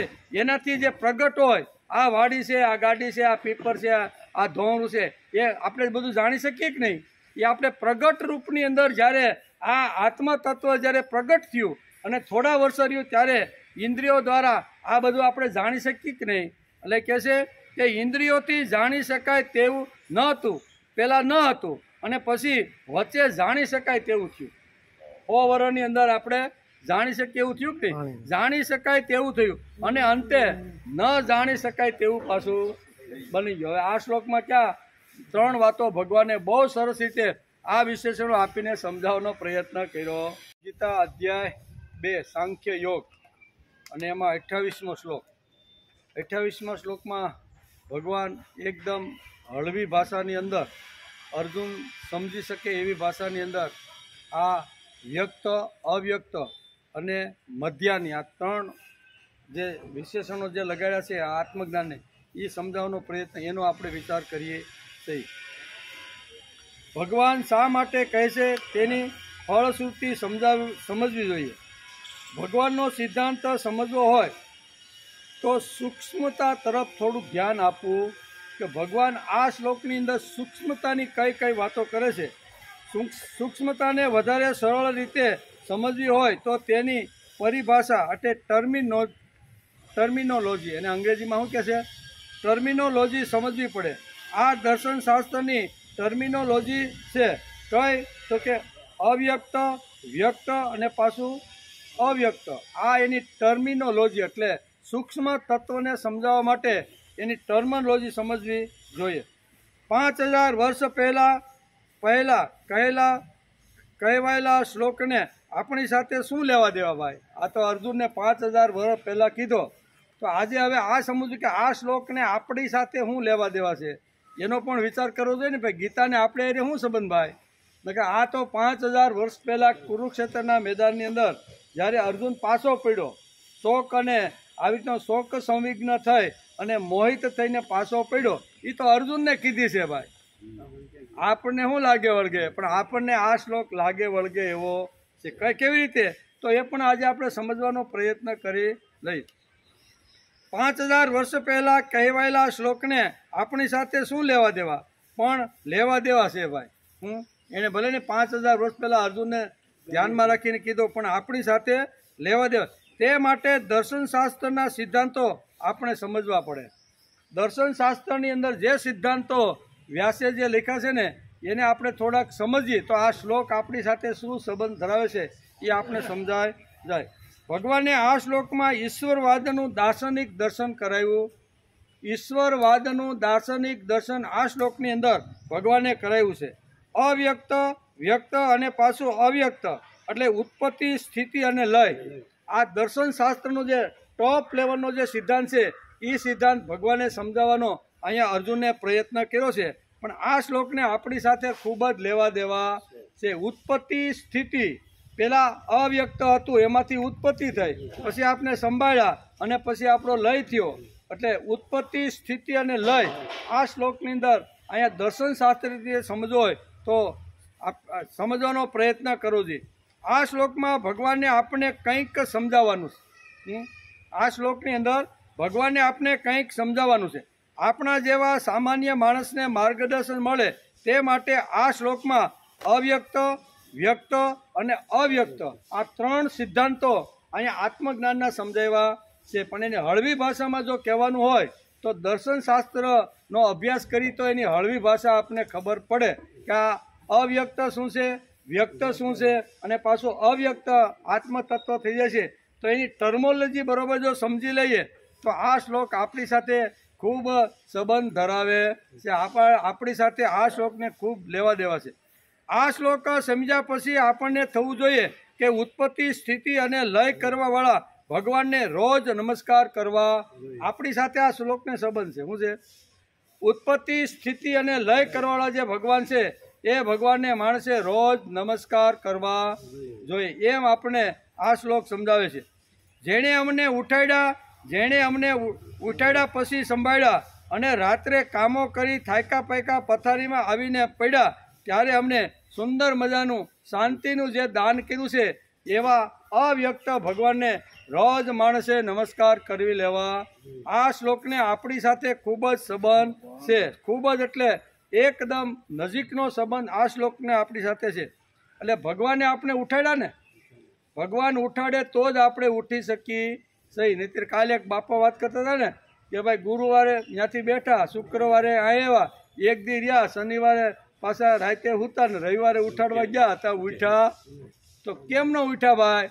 તો કે અંદરથી રામ જતો રહ્યો. અંદરથી આત્મતત્વ જે આપણી સાથે 24 કલાક આપણે હરતું ફરતું ખાવું પીવુંમાં જે આપણી સાથે જે તત્વ હતું ને એ તત્વ ચાલ્યું ગયું.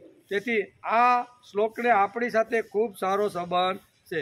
આ શ્લોક સમજ્યા પછી આપણને ઉત્પત્તિ, સ્થિતિ અને લય કરવાવાળા ભગવાન આપણે યાદ આવવા જોઈએ. જેણે અમને ઉઠાડ્યા પછી સંભાળ્યા અને રાત્રે કામો કરી થાક્યા પાક્યા પથારીમાં આવીને અમને સુવાડ્યા તે ભગવાનને રોજ નમસ્કાર કરવા જોઈએ. એમ કે આ શ્લોકને આપણી સાથે લેવા દેવા છે ભાઈ. નહીંતર તે શ્લોક ભગવાને અર્જુનને કહ્યો છે 5000 વર્ષ પહેલાં. પણ આપણને આ શ્લોકમાંથી શું મળે છે? તો આપણને પણ આ શ્લોકમાંથી આ વાત મળે છે. મને ખબર નથી કે હું સવારે ઉઠવાનો હતો, પણ ભગવાને મને ઉઠાડ્યા પછી ભગવાને મને સ્મૃતિનું દાન કર્યું. રાત્રે જ્યારે બધી વિસ્મૃતિ થઈ ગઈ, ભૂલાઈ ગયું, ધંધો, નોકરી, વ્યવહાર જે કાંઈ બધા બટેટા આખા દિવસના જે બફાતા હતા ને એ બધા ભગવાન કે કાંઈ વાંધો નહીં, આ બધું તું યાદ રાખીશ તો તને ઊંઘ આવશે નહીં. એટલે ભગવાન હળવેકથી બધા જે કાંઈ આપણા વ્યવહારના કામ ધંધાના હોય ને એ ભગવાન બધા લઈ લે, એક થેલીમાં મૂકી દે અને ભગવાન કે કાંઈ વાંધો નહીં, શાંતિથી હુઈ જા. અને આ બધું ભૂલાય ત્યારે જ માણસને ઊંઘ આવે. આ એક નક્કી દાર્શનિક વાત. એટલે આ બધું ભૂલાય તો જ માણસને ઊંઘ આવે, નહીતર ઊંઘ આવે ને. એકાદો વિચારો મગજમાં ચડી ગયો તો હવા સુધી આપણે આમ પડખું પડીને તેમ પડખું પડી ઊંઘ આવે? આપણે કાંઈ ચિંતા શરૂ થઈ ગઈ અથવા ન બનવાની ઘટના આવતીકાલે બનવાની હોય અને એ જો મગજમાં એકવાર ચડી જાય તો માણસને ઊંઘ આવતી નથી. તેથી જેણે અમને ઉઠાડ્યા અને ઉઠાડ્યા પછી અમને જેણે સ્મૃતિનું દાન કર્યું એ સ્મૃતિનું જેણે દાન કર્યું છે એ ભગવાનને રોજ પથારીમાંથી ઉઠી ત્યારે પ્રથમ નમસ્કાર કરવો જોઈએ. તેથી આપણા શાસ્ત્ર બરોબર ને એ કાંઈ પાંડુરંગ શાસ્ત્રી કે આ કાંઈ મારું મેં કાંઈ તમને આપ્યું નથી. શાસ્ત્રમાં જે કાંઈ સિદ્ધાંતો છે, જે કાંઈ શ્લોકો લખેલા છે ને એ બધા શ્લોકો મેં તમને ઉઠતી વખતે, સૂતી વખતે, જમતી વખતે કેવી રીતના બોલી શકાય છે ને એ બધું શાસ્ત્રનું ઘૂંટણ કરીને આ બધી વસ્તુ મેં તમને આપેલી છે. તેથી આ દાર્શનિક શ્લોક છે.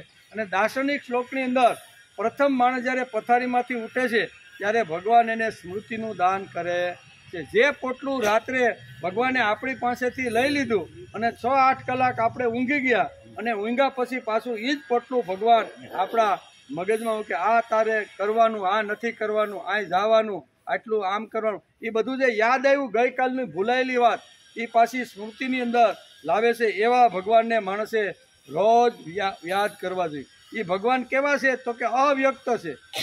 એ વ્યક્ત પ્રત્યક્ષ આપણે જોઈ શકતા નથી, પણ આપણું શાસ્ત્ર એમ કે છે કે કરાગ્રે વસ્તે લક્ષ્મી કરમૂલે સરસ્વતી કર મધ્યે તું ગોવિંદ પ્રભાતે કર દર્શન.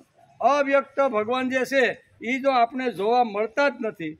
કોઈ ભાગ્યશાળી હોય એને કદાચ એવી રીતે મળે, પણ મળતા નથી. તો અવ્યક્તને વ્યક્ત રીતે જોવાના હોય તો શું કરવાનું?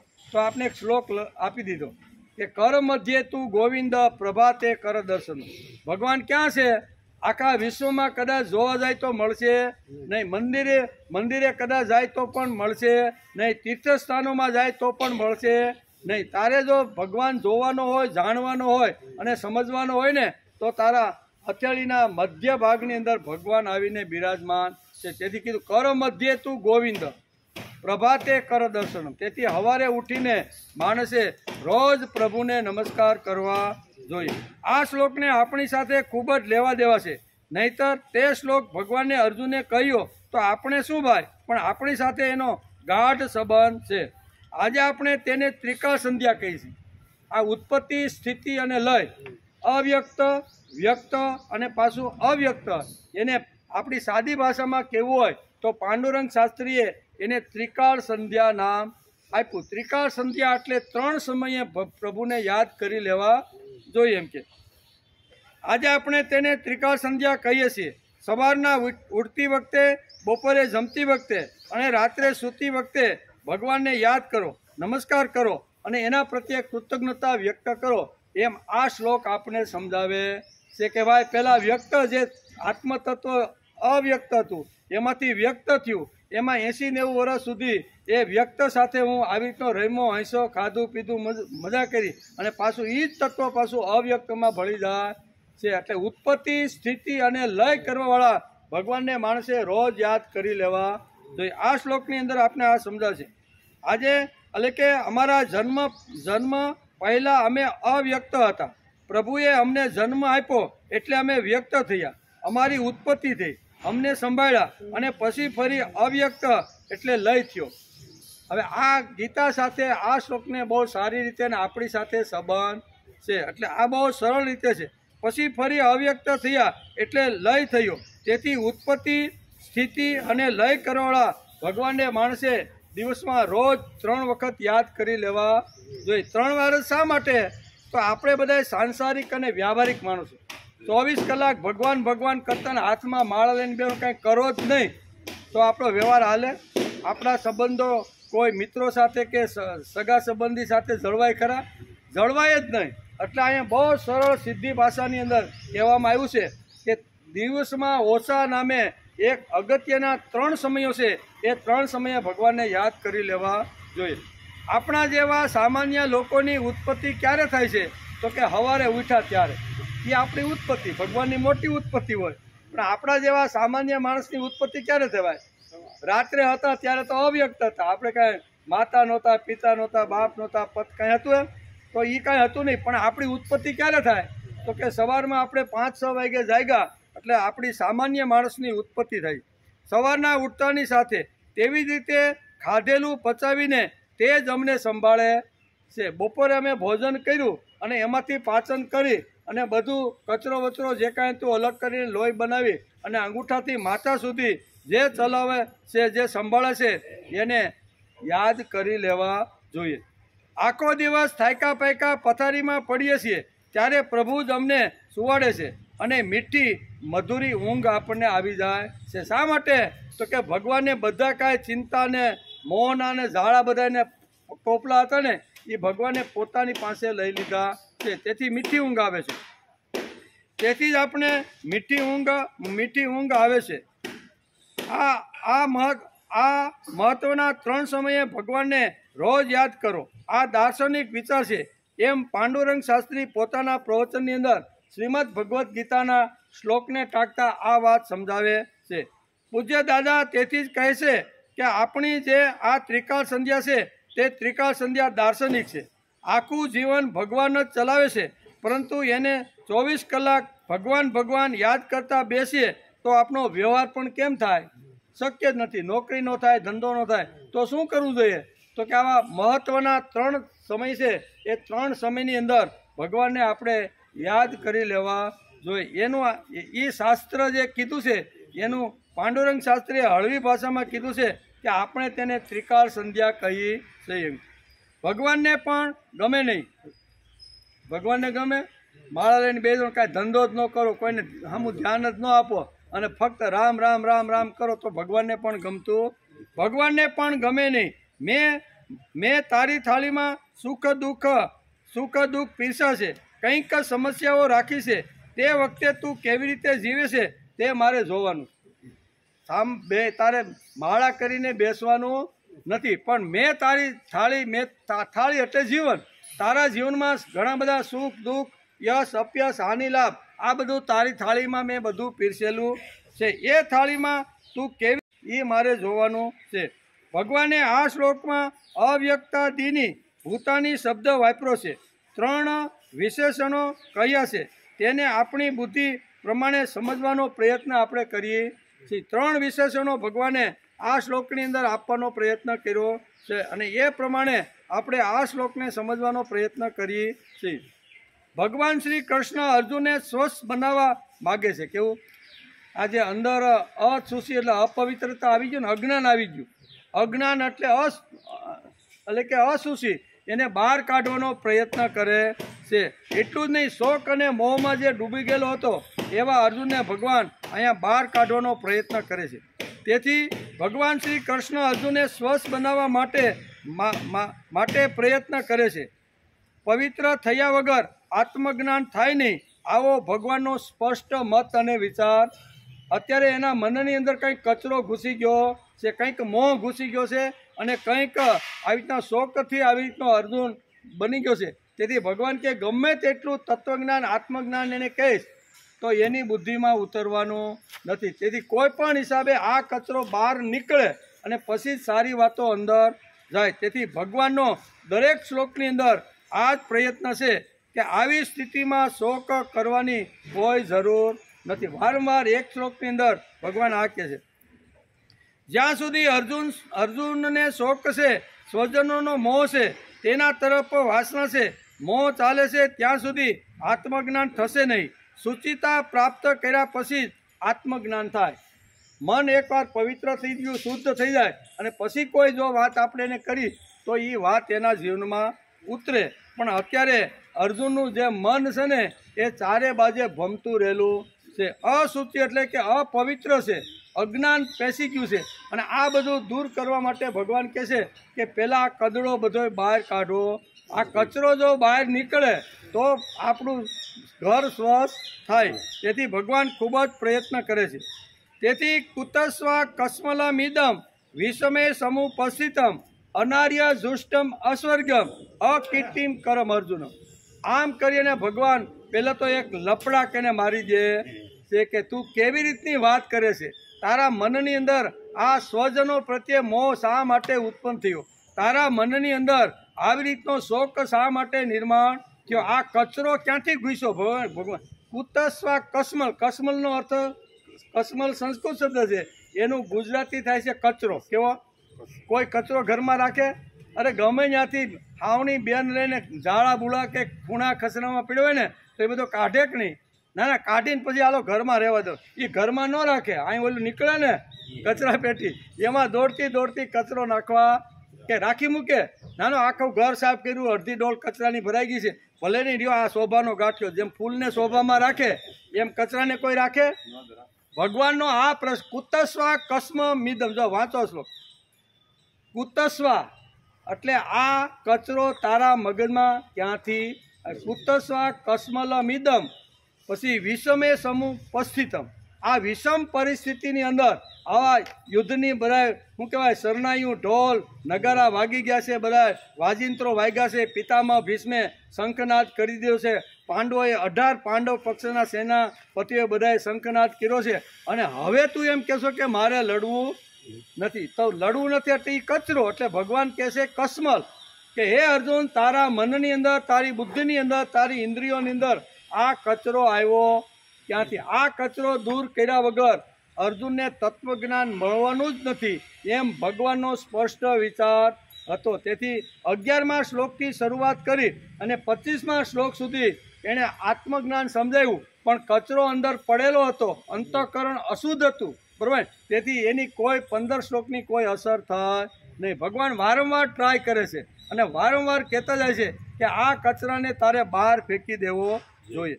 હે અર્જુન, અનાર્યોએ સેવેલો સ્વર્ગને નહીં આપનારો અને અપકીર્તિકારક આ મોહ ક સમયે તને ક્યાંથી ઉજ્યો?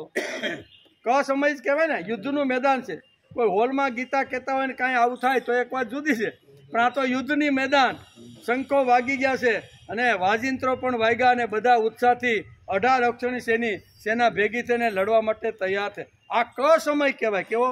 વિષમ પરિસ્થિતિ કહેવાય. અને આવી વિષમ પરિસ્થિતિની અંદર તારા મનની અંદર આ કચરો ક્યાંથી ઘૂસી ગયો? આ કચરાને બહાર કાઢ્યા વગર આત્મજ્ઞાન થતું નથી. આપણને પણ એવું જ, અહીં ગીતા સાંભળવા માટે આવીએ, પણ જો કચરો બધો ભેગો લઈને ખુરશી ઉપર બેસી તો પછી આ ખબર પડે નહીં. એ બધું બહાર રાખીને જો આવીને તો થોડી ઘણી વાતો આપણી અંદર ઉતરે.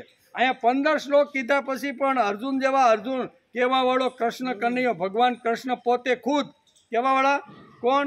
ગીતા ગાનાર કૃષ્ણ ભગવાન ખુદ 15 શ્લોકની અંદર એને આત્મજ્ઞાન, તત્વજ્ઞાન સમજાવે છે. પણ આ અર્જુનને સમજાણું નહીં. અર્જુનને ન સમજાય તો આપણે અહીં કચરો લઈને આવી તો આપણે ક્યાંથી સમજાય? એ પ્રામાણિક પ્રયત્ન કરવો જોઈએ કે ભાઈ થોડોક સમય માટે કચરાને આપણે ગેટની બહાર રાખીને આવી તો થોડી ઘણી વાતો ગીતાની આપણી અંદર ઉતરે અને આપણું જીવન આવી રીતનું પવિત્ર બને. જ્યાં સુધી માણસના મનમાં કચરો છે ત્યાં સુધી આત્મજ્ઞાન થતું નથી. શુચિતા પ્રાપ્ત કર્યા વિના પછી જ આત્મજ્ઞાન થાય છે. તેથી 11 થી 25 શ્લોકમાં અર્જુને આત્મજ્ઞાન થયું નહીં, કારણ કે એ કચરો લઈને બેઠો, શોક લઈને બેઠો હતો, અથવા આવી રીતનો મોહિત થયેલો જે અર્જુન હતો એને ગમે તેટલું ઠાંસીને પણ તત્વજ્ઞાન, આત્મજ્ઞાન જો ભગવાન આપે તો એની અસર થાય નહીં. એટલે ભગવાને એના સામું જોયું રથમાં બેસીને કે મેં કીધેલી એક પણ વાત આના મગજમાં ઉતરી હોય એવું મને લાગતું નથી, કારણ કે ઇન્દ્રિયનો સળવાટ મેં જોયો નહીં. નહીતર હાથમાં આમ થોડો હળવાટ થવો જોઈએ ને, હાલો ભલે ફેંકી દીધા બાણ પણ હવે પાછા હું ઉપાડીશ, આવો હળવાટ એને ઇન્દ્રિયોમાં જોયો નહીં, મનમાં જોયો નહીં, બુદ્ધિમાં જોયો નહીં. શા માટે? તો કે ભગવાન અંતર્યામી છે. આપણી અંદર જે કાંઈ વાતો ચાલતી રહેલી છે ને એ આપણે કદાચ કહી કે ન કહી, ભગવાન બધું જ જાણતો રહેલો છે. આપણે ત્યાં સુધી માણસ અસુચિ રહેવાનો. તેથી શંકરાચાર્ય જેવા મહાપુરુષને પણ લખવું પડ્યું કે મત્સમ પાતકી નાસ્તિ. હું લખ્યું? આદ્ય ગુરુ શંકરાચાર્ય પણ પોતાના સ્તોત્રમાં લખે છે કે મત્સમ પાતકી નાસ્તિ પાપગ્નિત્વ સમાનહી એવમ જ્ઞાત્વા મહાદેવી યથા યોગ્યમ તથા કુ. આદ્ય ગુરુ શંકરાચાર્ય કે જેને ભગવાનનો સાક્ષાત્કાર થાય એવી રીતનું પોતાનું જીવન બનાવ્યું હતું, આવા શંકરાચાર્ય પણ કહે છે કે મારા જેવો આ જગતમાં કોઈ મત સમ પાતકી, મારા જેવો આ જગતમાં કોઈ પાતકી નથી. નાસ્તિ પાપગ્નિ ત્વચ સમાની એવમ જ્ઞાત્વા મહાદેવી યથા યોગ્યમ તથા કુ. તેથી હે દેવી, હે મહાદેવી, હું તારા શરણે આવ્યો છું, તમે જે યોગ્ય લાગે તે પ્રમાણે તમે મને ઉપદેશ આપો. આવું શંકરાચાર્યને પણ લખવું પડ્યું. એનું કારણ કંઈ ને કાંઈ કચરો રહી જાય છે. અર્જુન ભગવાનની સાથે એટલો નજદીક હોવા છતાં કચરો રહ્યો છે. તેથી જ એને કહેવું પડ્યું છે કે કુતસ્વા કસ્મલમિદમ. નજીક રહેશે, બાજુમાં રહેશે, મિત્ર છે, શાળા બનાવીનો સંબંધ છે, ભક્તનો સંબંધ છે, બરોબર ને? સખાના ઘણા બધા સંબંધ સાથે અર્જુન ભગવાનની જોડે અહીંયા જોડાયેલો છે. અને એવા મિત્ર અથવા સખા બનીને પણ જો એના મનની અંદર આ જો વાત ન ઉતરી હોય તો સામાન્ય માણસની વાત જ ક્યાં રહી? પણ ઉતરી નહીં. એનું કારણ શું છે? કે કચરો લઈને બેઠો. કસ્મલ એટલે કચરો, બરાબર? એ કચરો લઈને બેસે તો ગમે તેવી વાત એને ખબર પડે નહીં. જેમ ઘણીવાર પાંડુરંગ શાસ્ત્રી એક દ્રષ્ટાંત આપે ને કે પાંડુરંગ શાસ્ત્રી ઘણીવાર કહે છે કે એક સંત ફરતા ફરતા સમાજની અંદર હલતા હલતા મળતા હતા, એમાં એક ઉકરડો આવ્યો. ઉકરડો જોયો તો એની અંદર છાણ હતું, ને છાણમાં એક ગીંગો અંદર બેઠો બેઠો બધી ગોળીઓ વાળી વાળીને મજા કરતો હતો. એને એમ થયું કે આ છાણની દુર્ગંધથી આ બિચારો કેવો દુઃખી થતો હોય છે, હાલ આને ઉપાડવું છે. એટલે એ કીડાને ઉપાડ્યો, અને કીડાને ઉપાડી અને પછી એક બગીચામાં લઈ ગયા. અને બગીચામાં લઈ ગયા તેમ થયું કે આ સરસ મજાની ફૂલોની સુગંધ છે ને, એ સુગંધ એને લેવડાવું. એટલે અહીંયા કલાક 2 કલાક રાખ્યું અને જોયું તો આને કાંઈ સુગંધ આવી નહીં. અહીં સંત મહાત્મા વિચાર કરે છે કે આ 1-2 કલાકથી મહેનત કરું છું, આને અહીં સુધી લાવ્યો, પણ છતાં આ કીડો કાંઈ એને શું કહે સુગંધ, ફૂલના સુગંધની અસર એના ઉપર થઈ નથી. પછી વિચાર કે નથી તેનું કારણ શું છે? તો એણે સંતે એ કીડાને પાછો ઉપાડ્યો અને જોયું તો આ સાણનો જે હતું ને સાણ, એ ગોળ ગોળ કરીને એની સુગંધી લેતો હતો. અને સંત વિચાર કરે છે કે આમાં ક્યાંથી બગીચાના ફૂલની સુગંધ આમાં આવે? ગમે એટલી મહેકતી સુગંધ હોય, ગમે એટલા ફૂલની અંદર સુવાસ હોય, પણ આમાં ક્યાંથી આ ગીંગો, આમાં એવું ગુંગું ભરેલું છે, એને હિસાબે એને થતું. પછી સંત મહાત્મા એને ઉપાડે છે, નદી કિનારે લઈ જાય છે, નદીમાં થોડોક ધમારે છે અને અંદર બધો કદડો કાઢે છે. પછી બગીચામાં આવે છે ને, અને પછી બોલો કીડો તો કે ભાઈ આ તો સ્વર્ગમાં આવ્યો હોય ને એવું લાગે છે. પણ જ્યાં સુધી શું કહેવાય મગજમાં ગીંગા હોય ત્યાં સુધી કોઈ પણ અસર થતી નથી. એમ અર્જુનના મનમાં કસ્મલ, અહીં ભગવાને લખ્યું જ પોતું. શું લખ્યું છે કે અહીંયા લખ્યું ને કે કસ્મલ, કસ્મલ એટલે કચરો. એમ તારા મગજની અંદર આ કચરો ક્યાંથી આવી ગયો? આ મગજમાંથી જો કચરો કાઢવાનો હોય ને તો ભગવાને 15 શ્લોક આત્મજ્ઞાનના કીધા. પણ ઓલું ગુંગો જેમ કીડામાં ગુંગું હતું, એટલે એની જેમ અર્જુનને આ 15 શ્લોક સમજાણા નહીં. ભગવાન વિચાર કરે છે કે હવે શું કરવાનું કે અને 15 શ્લોક એટલા બધા અધ્યાત્મના, તત્વજ્ઞાનના, ભગવાન સુધી પહોંચવાના જે બધી વાતો હતી ને, એ તો આને બેઠી. હવે આના મગજમાં જે કાંઈ છે ને એ બધું કાઢવું પડશે. આના મગજમાંથી જે શોક અને મોહ, પિતામહ ભીષ્મને દ્રોણ પ્રત્યેનો જે મોહ હતો, અને મરે પછીનો જે સ્થિતિ નિર્માણ થાય એનો જે શોક હતો ને, આ 2 દૂર કરું ને તો જ મારા ગીતાની એના ઉપર અસર થાય. એટલે ભગવાને પાટો બદલી અને આ બધી વાતો કહેવાની શરૂઆત કરી છે. સ્વસ્થ કરવાવાળો પવિત્ર ભગવાન કેવા છે? તો કે ભગવાન સ્વસ્થ કરવાવાળા છે, ભગવાન પવિત્ર કરવાવાળા છે, ભગવાન સ્વસ્થતા આપવાવાળા છે, ભગવાન સુશી બનાવવાળા છે. આ બધું કરવાવાળા ભગવાન જ છે. તેથી ભગવાન અર્જુનનો મોહ અને શોક દૂર કરવા પ્રયત્ન કરે છે. કોઈ પણ હિસાબે આનો શોક અને મોહ દૂર થાય એવા જે હળવા કે ભારે જે કાંઈ પ્રયત્ન કરવા પડે ને એ બધા પ્રયત્ન કરે છે. બાળક મેલું થાય, ગંદુ થાય તો કોઈ તેને પાસે લેતું નથી. આપણે લઈ ગંદુ થઈ ગયું સિંહ કર્યું હોય તો આપણે લેતા નથી. કોઈ એને ગંદુ, અરે તેનો બાપ પણ લેતો નથી. લે આ તારા છોકરાને લઈ જા, તારો નથી, બરાબર? માં દીકરો બાજુમાં બેઠા હોય, છોકરો સી કરીને કપડાં બગાડીને આવ્યો હોય, બરાબર, પતિ પત્ની બેઠા હોય સોફા ઉપર, તો ઓલો ભાઈ શું કે જો આ ગંદો લે તારા છોકરાને સાફ કરીએ બાથરૂમમાં, તો તારો નથી ભાઈ, પણ એ ઉપાડે. માં જ આ કરે, માં સિવાય શક્ય. ભગવાન આપણી બા છે, ભગવાન આપણી માં છે. આપણે ગમે એટલા અપવિત્ર હશું, ગમે એટલા નાકની અંદર આવી રીતના ગીંગા જેવા ગુંગા હલવાઈ ગયા છે ને, પણ એ સાફ કરવાનું કામ તો માં સિવાય કોઈ કરી શકતું નથી. તેથી ભગવાન આપણી માં છે, અને માં તરીકે શ્રીમદ ભગવદ્ ગીતા આપણે આ ઉપદેશ આપે છે. બાળક મેલું થાય, ગંદુ થાય તો કોઈ તેને પાસે લેતું નથી, પણ માં હોય તો તે બાળકને ઉપાડે અને સ્વસ્થ કરે. તેવી જ રીતે અર્જુનના મનમાં કચરા રૂપી મેલ, અજ્ઞાન રૂપી શોક અને મોહ ભરાઈ ગયો છે. તે ભગવાન સિવાય આ કોઈ ઉપાડે. આટલો બધો કચરો ભરાઈ ગયો છે, જેમ ભગવાન વિચાર કરે છે કે આનો કચરો ને મેલ મારે સાફ કરવો જોઈએ. પણ એ બધી જે વાતો છે ને એ ભગવાને 29મા શ્લોકની અંદર સમજાવવાનો પ્રયત્ન કર્યો છે. આજે આપણો ટાઈમ પૂરો થઈ ગયો. આવતીકાલે રજા, શનિ રવિ 2 દિવસની રજા. સોમવારે આપણે આવશું ત્યારે આ આત્માનું વર્ણન આગળ ભગવાન કરે છે કે આ આત્મા કેવો છે? તો કે આ આત્માને આશ્ચર્યની જેમ જુએ છે. પછી કે આ આત્માને આશ્ચર્યની જેમ જુએ છે, અને તે જ રીતે બીજો કોઈ આનું આશ્ચર્યની જેમ વર્ણન કરે છે. તથા બીજો કોઈ આને આશ્ચર્યની પેઠે સાંભળે છે અને આને સાંભળીને પણ કોઈ જાણતો નથી, અર્થાત આ જાણી શકાય તેવું નથી, એવું વાત ભગવાન અર્જુનને સમજાવે છે. પણ એનો વિચાર આપણે સોમવારે આવશું ત્યારે 29મા શ્લોકનો વિચાર કરશું. બરાબર.